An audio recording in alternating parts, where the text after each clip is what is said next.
today's video, I'm going to teach you how to access your Dropbox files offline using the mobile app. Before we dive in, I've already signed into my account. If you haven't logged in yet, it's a simple process, and we have another video that walks you through it step by step. Once you open the Dropbox app and sign in, you'll land on the main interface. This is where you'll see your folders and files listed, just like you left them. To make a file available offline, start by choosing the file you want to keep on your device. Tap on that file to select it. You don't need to open it fully, just make sure it's highlighted so you can access more options. Next, look for the three-dot menu icon. Depending on your device, it's usually on the right side of the file name or at the top of the screen after you select the file. Tap on it and you'll see a list of options such as rename, move, duplicate, and download. For this tutorial, we're focusing on the option called Make Available Offline. You'll see a small toggle next to it.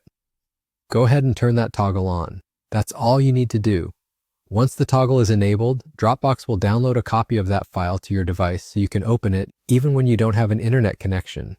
This is perfect for flights, commutes, or any place with spotty service. Keep in mind that offline files use local storage, so if it's a large file, give it a moment to finish downloading and make sure you have enough space on your device. You can repeat this exact process for any other files you want offline.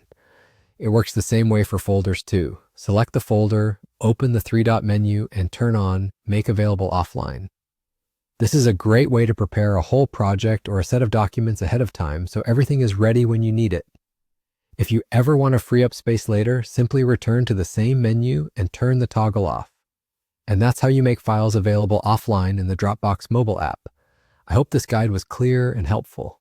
If it saved you time, don't forget to like, share, and subscribe for more tutorials just like this.